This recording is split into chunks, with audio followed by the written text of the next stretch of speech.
You're listening to the micro version of the Savage Lovecast. www.savagelovecast.com. If you're stuck in a relationship quandary, or if you're looking for sexual harmony, well, there's nothing you can't ask on the Savage Lovecast.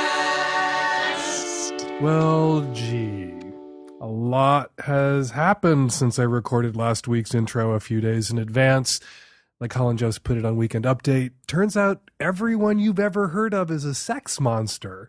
Weinstein, Spacey, C.K., Takai, Mark Halperin, Brett Ratner, Ed Westwick, and of course, Alabama's finest, Roy Moore. Moore is the disgraced former judge twice removed from the Supreme Court in Alabama for ethical violations and refusing to follow the law. And yet, he's somehow still a viable candidate for the United States Senate, despite a history of, quote-unquote, dating teenage girls and allegedly sexually assaulting a 14-year-old girl, as the Washington Post reported last week in an exhaustively sourced piece.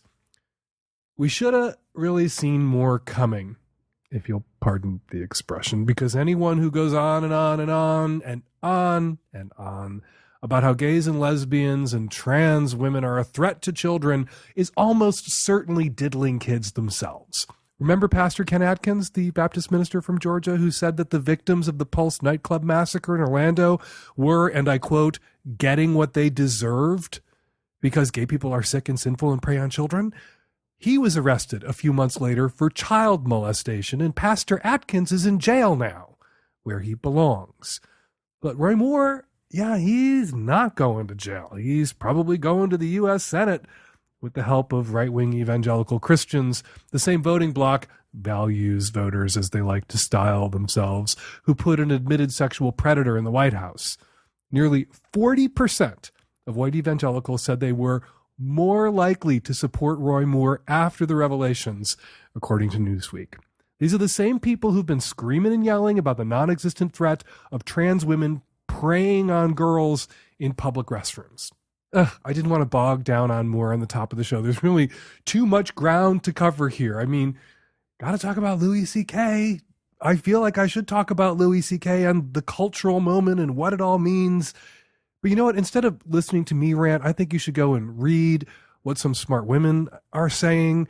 Rebecca Tracer's piece at The Cut is a great place to start. It's headlined, Your Reckoning and Mine.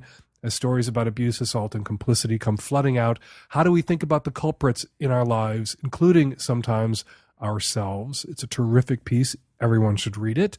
And if, like me, Twitter has very nearly destroyed your ability to read anything long form, I would suggest you follow, if you aren't following already, Kate Harding, at Kate Harding, author of Asking For It, a book about rape culture on Twitter, and Melissa McEwen, editor of Shakesville, who tweets at Shakes Tweets. Both are tweeting up a storm right now, an informative, illuminating storm, and you should be following them.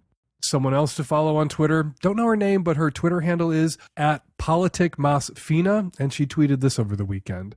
Men, don't show your dick to anyone who didn't specifically ask to see your dick. I am unsure why this is hard. Do we need to write the dick commandments? You know what, we do. We clearly do, and I thought I would take a stab at the dick commandments myself. So, boys in my audience, men who are listening to me, dick havers, not all of them men, thou shalt keep thy dick in thy pants. Thou shalt not surprise anyone with thy dick. Thou shalt not whip thy dick out in restaurants, at work, in hotel suites, during business meetings, on airplanes, on public transportation, in front of children, parishioners, clients, employees. Basically, thou shalt not whip out thy dick anywhere dick whipping out is uncalled for. And if you are standing there thinking about whipping out your dick and you're not sure whether now is the time, whether it is called for, now is definitely not the time, and it is not called for. If thou hast a fetish for this sort of shit, for dick whipping out, thou shalt take a moment to consider the stakes. And it's not just the emotional stakes for the people you're thinking about victimizing that you have to factor in these days, something way too many dick whipper outers in the past were capable of ignoring, but the social and professional stakes for yourself. And people who have a fetish for this sort of shit, you shall avail yourself of the places and opportunities where your dick whipping out would be welcome. Various sex clubs and public sex environments, they are out there. Seek them out and whip your dick out There. Thou art free to take as many pics of thy dick as thy pleases. It's a free country, but thou shalt not send those dick pics to anyone who hasn't asked to see them. Thou shalt not, and this is a really important one, put thy dick on, in, or near anyone who hasn't asked to have thy dick on, in, or near them.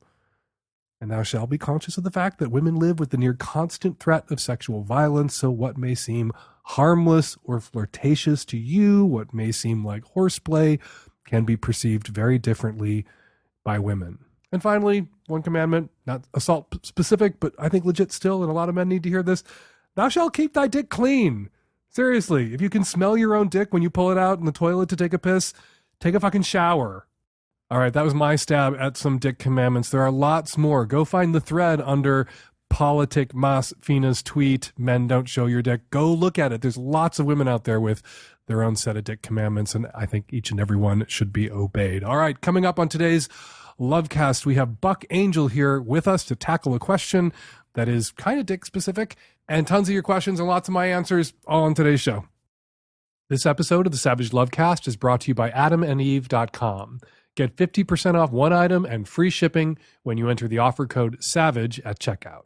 Today's episode is brought to you by Stamps.com. Stamps.com brings all the services of the U.S. Postal Service right to your fingertips. Buy and print official U.S. postage for any letter, any package, any class of mail using your own computer and printer. And right now you can enjoy the Stamps service with a special offer that includes a 4-week trial plus postage and a digital scale.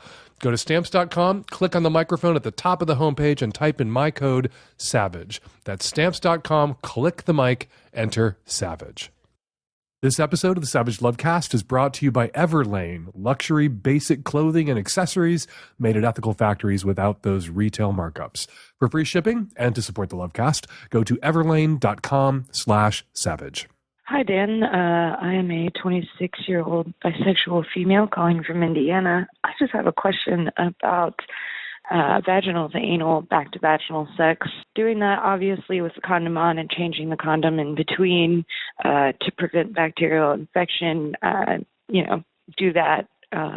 Use lube regularly. I'm just wondering, obviously porn isn't a depiction of real life, but I see people doing this in porn without condoms on, and I'm just wondering how they're doing this, if they're getting infections, because using condoms all the time, I am in a long-term relationship with my partner. I have an IUD, so we don't use condoms for vaginal intercourse. So I'm just wondering how they do that, if it's possible to do it without condoms, without getting infection. Thanks.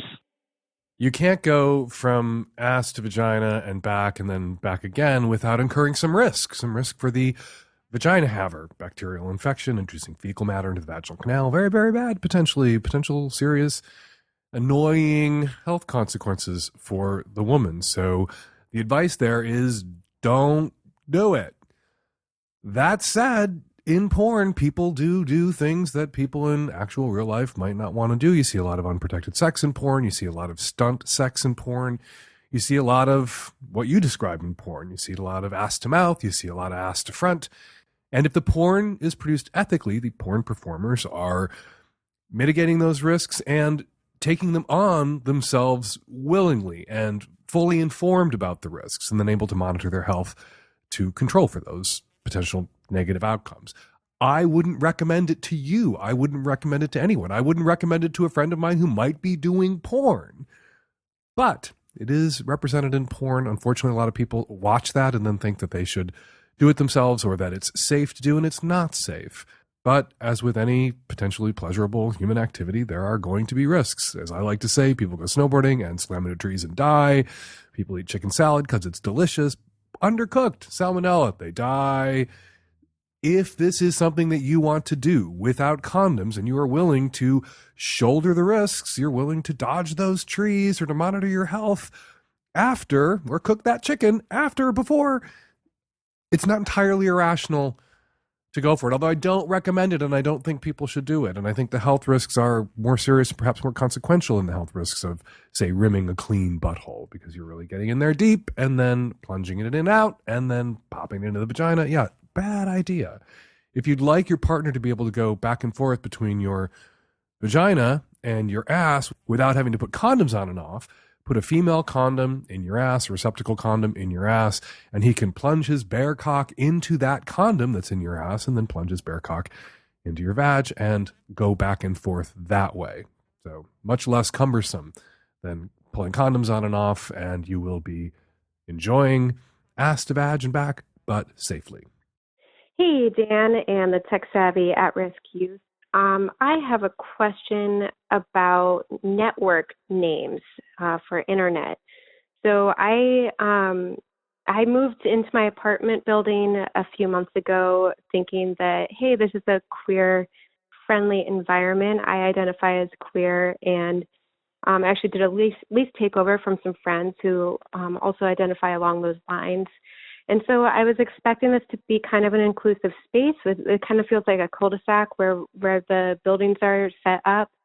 Anyway, a couple of weeks ago, I came home from work and I noticed that several people in my area had changed the names of their internet networks to be transphobic statements and other homophobic things, ranging from really transphobic statements to things like straight as fuck. I guess they needed to be clear about that. I'm wondering, what can I do? All that I've been able to come up with so far is changing my network name to Trans Lives Matter LGBTQ Pride. But I have to look at this several times a day because, I mean, this is my personal thing. My internet doesn't connect right away. So every time I connect to internet at home, I have to look at all of these really awful, hateful statements. And I don't know who around me has changed their networks to these names. I don't know what else can be done. What can you do with that kind of thing? I don't know about you guys, but I am really enjoying season 4 of Transparent, which is right where my head went when I began to listen to your call, because there's a whole plot line that involves a Sex and Love Addicts Anonymous meeting. At the end of their meetings, they recite the Serenity Prayer. God grant me the serenity to accept the things I cannot change, courage to change the things I can, and wisdom to know the difference. Hey, lady, there's nothing you can do about this. Literally nothing you can do about it, including prove that these addresses are coming from inside the building. I get on my Wi-Fi in my house and I pick up a friend's Wi-Fi address from 3 blocks away. Those things bounce around. If you're in a densely packed apartment and your apartment is on the same block or across the street from other apartment buildings or other houses, the people that you're concerned about might not even be in your building. So going to the management of your building to complain about people's Wi-Fi addresses that they'll never be able to track down, never be able to pin on a particular tenant is going to be a waste of your time. It's not something that you can change. So my advice would be, if it's a torment to you, and that you're sharing a building with assholes, that would be a torment to me too. That would annoy me, thinking, God, who am I in the elevator with? I get your frustration, but you can't do anything about it. So get somebody to come over and work on your computer so that when you get on your computer, you automatically hook up to your own Wi-Fi and you don't have to see all these hateful things, perhaps some of which are meant ironically. I have a friend years ago who changed his Wi-Fi address to God hates fags, even though he's the biggest fag in the world, just as a joke, without probably thinking about how other people might feel about spotting that when they got on their Wi-Fi. And then you won't have to see anybody's once you get the computer expert over to help you. And even if you do stumble over them every once in a while, you just have to recite the Serenity Prayer. This is a thing that you cannot change. You're going to have to accept that. There's really nothing you can do about it. Plow your energies and your angst and your drive to make the world a better place into something that you can actually affect change by plowing your energies into it. This, sadly, is not one of those things. Oh, let me ask you a question. Are you getting enough? And when you get it, is it fun? Is it accessorized enough? I bet you'd love more and more accessories and more fun, and you can get that by going to adamandeve.com, where they want to give you more. With 50% off just about any item, plus free shipping on your entire order. So what do you have to do to get your 50% off one item and your free shipping and your more fun? It's not hard. Just go to adamandeve.com and select any one item. It could be an adventurous new toy or anything you desire. Just enter offer code SAVAGE at checkout and you will get 50% off almost any item. Go check out adamandeve.com today, select one item and get 50% off, including free shipping when you enter offer code SAVAGE. That's SAVAGE. savage@adamandeve.com. Hi, Dan. Long-time listener, first-time caller. I'm in kind of a conundrum, and it's causing me a great deal of distress, and I was wondering if you had any insight on it. So, as you can hear, probably, a lot of people think I'm a female, but I actually identify as a trans man, but I haven't had any surgery or hormones, and I don't currently plan on getting surgery or starting hormones. It's just not where I am currently. So currently I present as a female. Sometimes I wear more feminine clothes. Sometimes I wear more masculine clothes. And basically I can't get anyone in the gay community to like date me or take me seriously as a gay man. And sure, I can go have sex with like a heterosexual, cisgendered man or something like that. But they refuse to relate to me as the gay man that I am. And I just don't want to feel like just because I am a trans man that I have to get surgery or start hormones. Like if I make that decision, I want it to be my decision and not because I'm being pressured to make that decision by any community. And so it's just like, how do I find people who are going to date me for who I am when I present as a female and I don't identify as a female, but I don't necessarily currently want to take steps medically to look like a man. Like I want to date men because I'm a gay man who are attracted to me as who I am. And I see with, trans women, there's a lot of push for acceptance of not identifying penises as necessarily being male genitalia and things like that. But I don't see a lot of that for trans men. And I'm just feeling kind of angry and isolated. And I was wondering if you have any advice. Joining me by phone from London to help tackle this call is Buck Angel, speaker, author, porn star, frequent Savage Lovecast guest, and also a trans man who has had sex with more gay men than I have. Hey, Buck.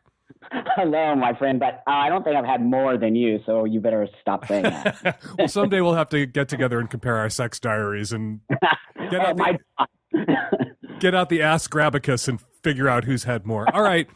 So, speaking from personal experience, let's not even talk about the call for a second. There are gay men out there who will sleep with trans men. Is that not so? Well, you just said it, right? So, yeah, I've slept with many, many, many gay men who identify completely as gay men, 100%. Yes. And you're having a vagina. You're the man with a pussy. That's how you style yourself. Isn't a problem for these guys. There are definitely lots of gay men out there who that's not an issue, that they accept you as a man and they appreciate you as a man and they regard your genitalia as male genitalia. That's Buck's pussy. It's a guy's pussy.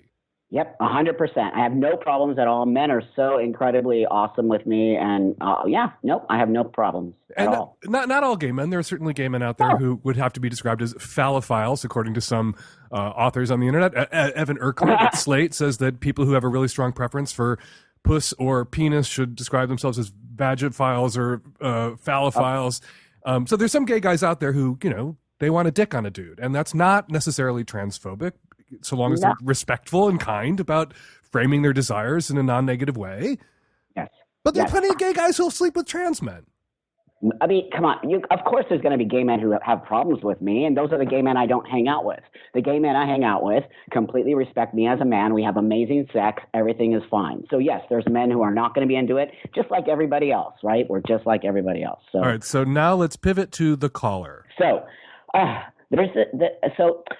it's difficult for me because I feel for this person. I feel for this person. I feel it in their voice. I feel how much they really want to be taken seriously as a person who identifies as a trans man. But let's talk about realistic behavior here. And some people are going to get very upset at me for saying this, and that's okay, because I'm the guy who really wants to make it better for this person. And the reality of it is this person is saying that they do not take hormones, they do not have any surgery, they presently present as female. That right there alone says to me, of course, gay men are not going to be attracted to you. You're presenting as female. Even though inside of your body you feel masculine, you present yourself as masculine in your head and in your mind, and that's who you want to be. And all of that is great, and everybody respects that. But the reality of the situation is gay men or whoever are visually attracted to people, and visually, right? So there's a visual part of you that people are going to be attracted to, whether that's that hyper masculinity or just, basic masculinity. This person presents as female. Of course, a gay man is not going to necessarily be attracted to you. So that said, I understand how come gay men are not attracted to her. Does that make sense to you? Yeah, that totally makes sense. This is the kind of call we get every once in a while where I think, okay, this person would rather complain than get laid. Because I know a kind of guy out there who might be into him, which is a bi guy who appreciates his male essence, but also the female that he presents as, appreciates the boobs, appreciates everything else, the secondary female sex characteristics that currently this guy manifests. Yeah. And that guy, that bi guy who can be into the dude that you are, but into the body that you've got, go find that guy. But I think the caller would rather complain about how terrible and awful gay men are, because gay men won't sleep with trans men, which is a lie. It's a total lie, and that's why I get so upset at this community sometimes, because it is a lie. I've proven it to be a lie. Of course, 17 or 18 years ago when I started, yes, gay men had a huge problem with me. You know that. We that's how we became friends. That's how me and you became friends. Exactly. You had a problem with it, but you were fucking gracious enough to have a conversation with me, and from that minute on, you totally got it, and we moved forward. I would say I had a problem with it. It kind of blew my mind. I was like, what brave new world that has such dudes in it?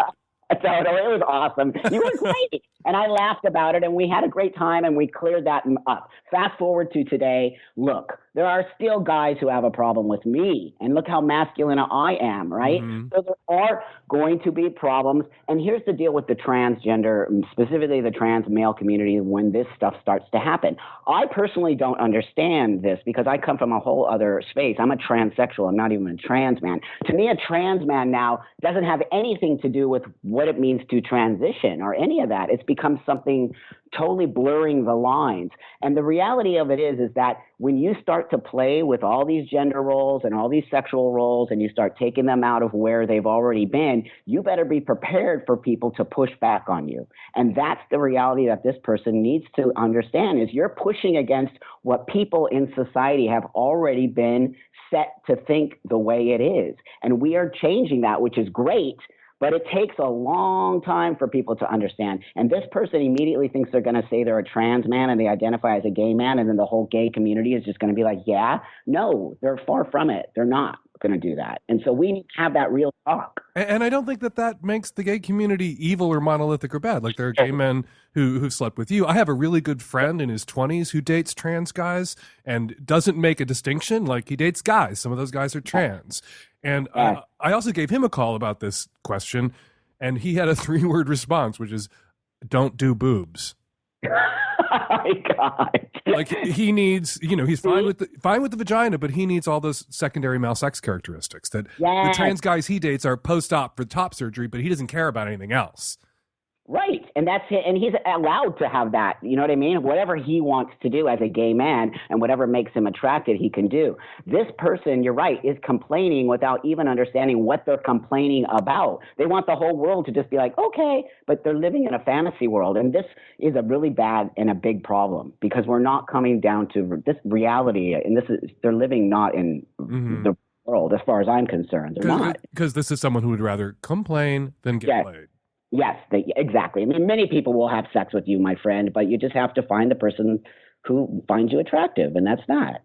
And that's going to be someone who, with the exteriors and the object thing that you are, because we're all objects as well as human beings and 3-dimensional persons, that exterior is female presenting. So you're going to draw the eye initially of someone who's attracted to the female that you present as.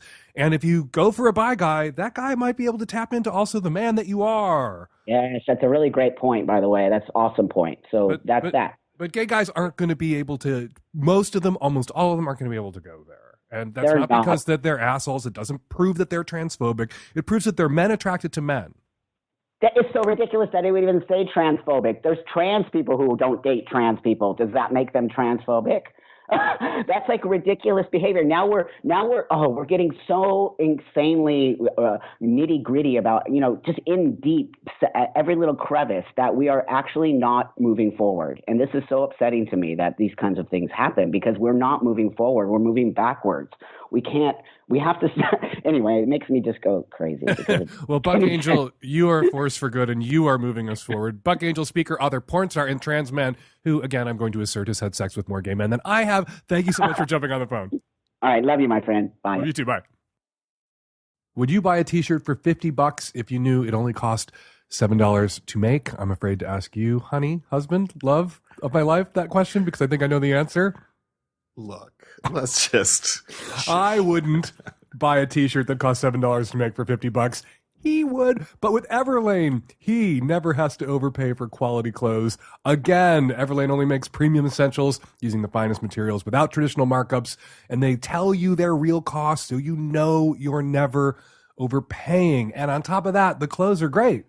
They are. We got our package from Everlane, and actually immediately after opening the package, a friend of mine that was hanging out with me took one of the shirts and a pair of jeans because he needed clothes for work. And I let him have them for the day, but they've never come back to our house. 2 days later, I was like, hey, how did those fit? And he was like, I'm wearing them.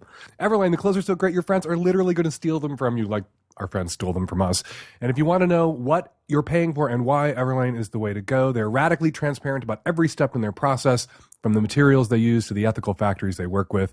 Because Everlane sells directly to you, and your friends steal directly from you, their prices are 30 to 50% lower than traditional retailers. Everlane's clothes look better, cost less, and, according to our friend, last longer. Essentials like their Cotton Crew t-shirt are exactly what they should be, simple, stylish, and made from quality materials. I love those Cotton Crews. Terry likes the cashmere sweater we got. Our friend likes the clothes he stole. Everlane's timeless essentials are just what you're looking for. No frills, just quality. And right now, you'll get free shipping on your first order when you go to everlane.com/savage. That's everlane.com/savage. Honestly, the clothes are amazing. And you know about clothes. I do know about clothes. I don't. That's why I wanted you to come in and help me out with this one. Yeah. Everlane.com/savage. Hey, Dan. I'm a 17-year-old straight male. And I'm calling because I have a bit of a situation going on. There's this girl who I really like. She's real cool, and she's kind of been coming on to me, trying to ask me out. I haven't gotten super serious yet, but the situation is that I'm a senior and she's a freshman, and we're only 2 years apart in age, but I feel kind of uncomfortable with the scenario because all of the senior guys I've known who've dated freshman girls have been really creepy dudes. They've kind of been trying to take advantage of them, and there's still kind of this image in my head, this negative image of the senior who's dating the freshman. And so even if she's the one coming on to me and she really likes me and I really like her, do I have some sort of moral obligation not to, go out with her or have sex with her just because of the gross culture of older high school guys dating younger high school girls? If you want to date this girl, you should date this girl. You might want to Google Romeo and Juliet statute in the name of your state to make sure that it's legal for you to date this girl, particularly if you're about to turn 18 and she's still going to be 15. You also might want to consult age of consent laws in the state where you live if indeed you hope to be sexually active with this girl, because you could get into shitloads of trouble, especially if she has parents who wouldn't appreciate you dating and potentially fucking their minor daughter. All that said, if you do decide to date this girl after checking with your Romeo and Juliet statutes, making sure you're square with the law, maybe if you do decide to date her, do the right thing and meet her parents and make apologies and unpack for them what you unpacked for us, that you always thought this was a bit squicky, seniors dating freshmen, but you met their daughter and she's so great and she actually initiated contact with you and asked you out and you feel a little conflicted about it, but you want everything to be on the up and up and out in the daylight because you're doing the right thing. And I think that out in the daylight part is really important. Don't, to avoid the embarrassment or the niggling feeling of hypocrisy, don't date her in secret.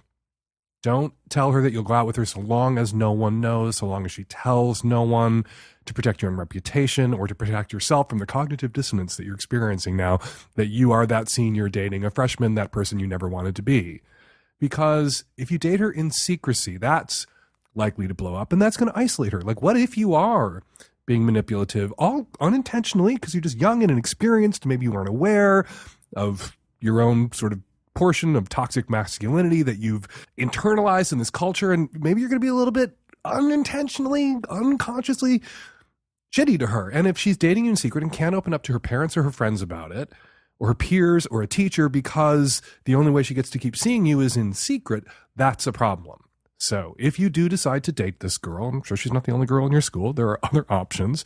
If you do decide to date her, Google Romeo and Juliet statute, Google age of consent, date her on the up and up, out in the open, meet her parents, assure them that you're the good dude, a good dude who wants to meet her parents and wants to do right by her and is aware of your responsibility as the older person in this relationship to honor the campsite rule, to leave her better than you found her, to leave her in better shape than you found her. If you leave her at all, who knows? Maybe you guys will be that magic 17, 15-year-old couple who 10 years from now is getting married. High school sweethearts occasionally happens, rarely happens. Maybe you'll be that. But if not, if, as is much likelier, you guys date for the school year and then part ways when you go off to college, leave her in better shape than you found her. You can do this. Just do it right. The holidays are almost here and things are starting to get really hectic, but you can decompress your life by using Stamps.com to do all your holiday mailing. Stamps.com brings all the services of the U.S. Postal Service right to your fingertips. You can buy and print official U.S. postage for any letter, any package, any class of mail using your own computer and home printer. Then the mail carrier picks it up. Stamps.com makes it easy. They'll send you a digital scale that automatically calculates exact postage, and Stamps.com will even help you decide the best class of mail every time. Print postage any day, anytime, because Stamps.com is always open. Right now, you can enjoy the Stamps.com service with a special offer that includes a 4-week trial plus postage and a digital scale without long-term commitments. Go to Stamps.com, click on the microphone at the top of the homepage, and type in Savage. That's Stamps.com, click the mic, enter Savage. Hey, Dan. I'm a 25-year-old heterosexual, cisgendered, high-sex drive female. I am in a relationship with a man 2 years younger than me, very attractive, extremely sweet, and attentive. We have been together for only 3 months, but things have moved quite fast. I find myself in a rather strange situation. While I have feelings for him and our libidos are a good match, his penis size is what I would describe as monstrous, both in length and girth. Dan, I have enjoyed large penises before and never had a problem with them, but I can't get over the pain his cock inflicts on me, no matter how many times we try and how much foreplay we work in. It has become a heavy issue between us. I feel awful, but he literally rips my vagina. Needless to say, we are both so sexually frustrated now, and I feel so bad because the size of his penis is nothing he can control. There is nothing he is doing wrong in the sack at all. On the other hand, I have been noticing a series of immature behaviors related to lack of ambition and a gambling habit that he claims to have under control. His immaturity turns me off to the point where I don't even get horny around him anymore. Dan, I want to start my life, buy a house, eventually get married, and have a kid. I want someone who is at least as ambitious and driven as I am. He still lives with his parents, has a just okay job, doesn't save his money at all, and is a procrastinator. Older, successful, determined guys are what attracts me, but the ones that I have found always have too much baggage. So no luck in that department. Help me, Dan. This guy treats me like a queen, so it's hard to think about giving that up. Please let me hear your thoughts. I'm going to play back a clip from a call, from your call. Here we go. His immaturity turns me off to the point where I don't even get horny around him anymore. He doesn't turn you on anymore. You're 3 months into this relationship. Setting aside his ginormous penis and the challenges a ginormous penis can present, you're not attracted to him anymore. You've learned enough about him in the last 3 months to realize that he's not someone that you can see yourself with long term. Lives at home with his parents, has a gambling problem, has no ambition. And you picture yourself, you want someone as your life partner who is ambitious, doesn't live with his parents, doesn't have a gambling problem, someone that you can save money to own a house with, not somebody who's going to gamble away the mortgage every month. So he's not your guy. So you don't need to solve the big penis problem. You are not into this guy. You are not attracted to him. It's over. Say goodbye. Say goodbye to him and his giant penis.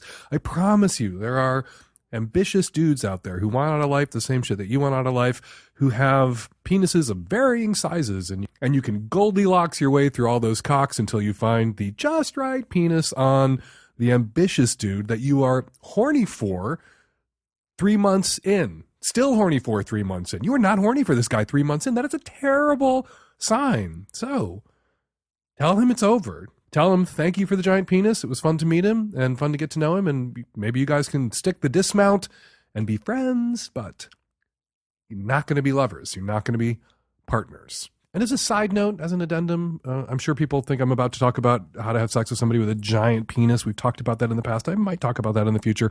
I want to talk about this idea that if you have tremendous ambition, that your ideal partner is someone who has similarly tremendous ambition. And maybe that's the case. I don't think you want to be with somebody who lacks any ambition. I don't think you want to be with somebody who's not imagining the future that they'd like for themselves. But if you have tremendous ambition, if you're incredibly driven, sometimes the better partner is someone who is more relaxed about life, who wants a decent job but doesn't want the killer job or the top job, who's going to be there to support you while you go for it.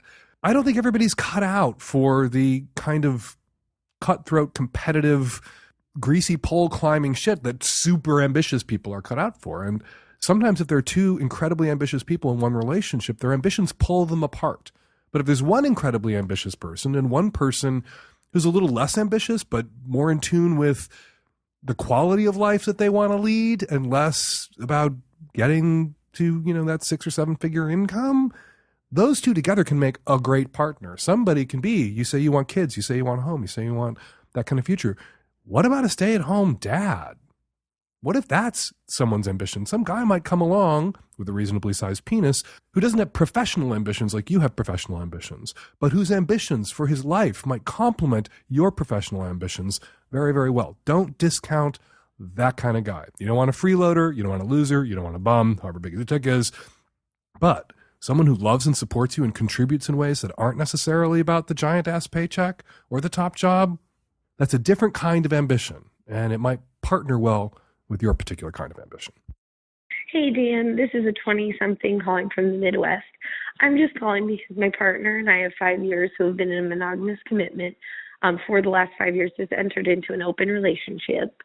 So the first time that he tried to pick someone up, he was very, very intoxicated, and he did it at a bar where my twin sister works. A little background, they've been friends for, just as long as we've been dating. We're all really close. And even though time and place are an issue here, and I know my boyfriend was very drunk and he did something that necessarily wasn't a good idea because it risked our social circle because they weren't aware that we were in an open relationship, and my sister thought he was just openly cheating on me in front of her. Anyways, my sister became very upset naturally, and she's saying that she's going to write off my boyfriend, who she's been very close with for 5 years, but that she will still maintain contact with me and being in an open relationship because I'm her sister. And while I know this is his battle to fight because he was the drunken oaf that, tried to take somebody home in front of her, I can't help but feel like there's some language here that would be a teachable moment for her. And I know that, some people aren't ever going to come around to open relationships, but I think it's really unfair of her to write my partner off when I'm making the same choice as him. Anything you can say to help? I don't really know if I even asked a question, but anything you could do to help me fix the situation would be appreciated. You did the right thing by telling your sister that you're in an open relationship.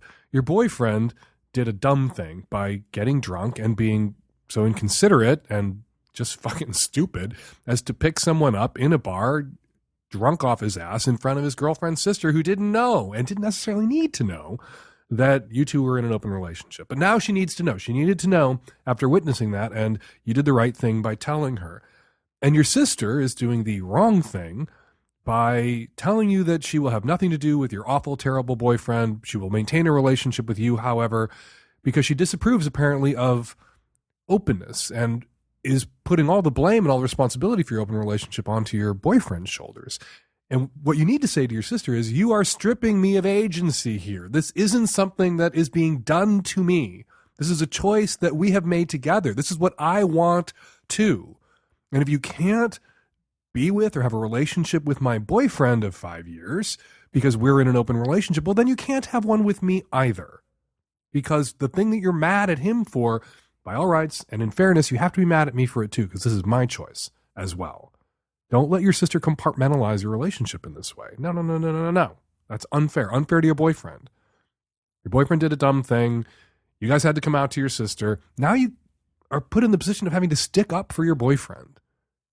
Your sister would probably rather create a narrative in her head where you are the damsel in distress and that you have submitted your poly under duress or open under duress in this relationship because your boyfriend has this Svengali-like control over you, and this isn't about you or your desires or what you want. And you know that it is about you and your desires and what you want also.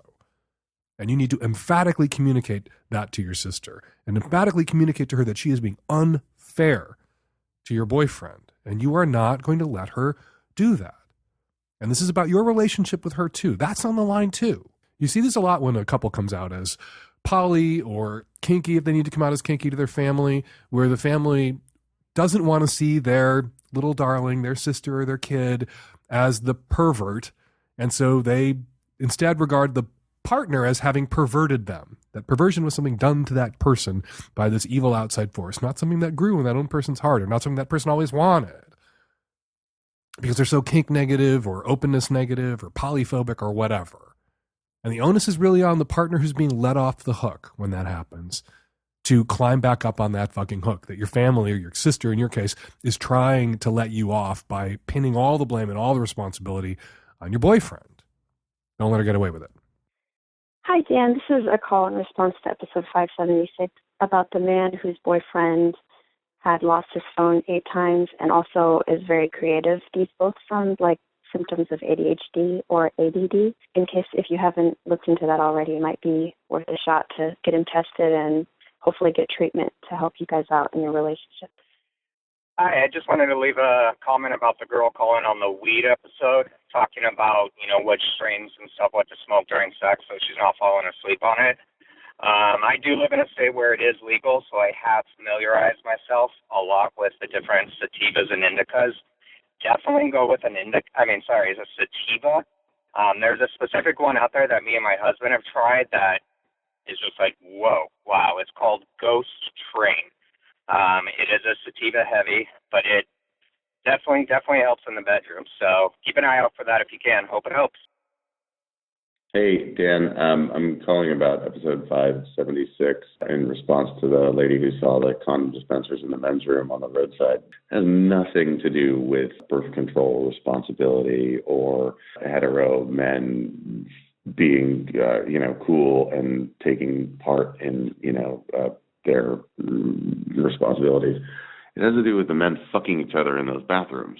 The reason it's not in women's restrooms is that the people that are putting them there probably reasonably assume that women aren't fucking each other in roadside bathrooms, or if they are, they don't really need quite the same accessories. I suppose men don't need them either, but the people who put them there are probably not that jazzed about cleaning up a lot of jizz off of the ceiling, floor, stall walls, mirrors, wherever. So they figure if they can minimize the spray, then so much the better. It has little to nothing to do with any hetero sex at all. It's roadside fucking for dudes.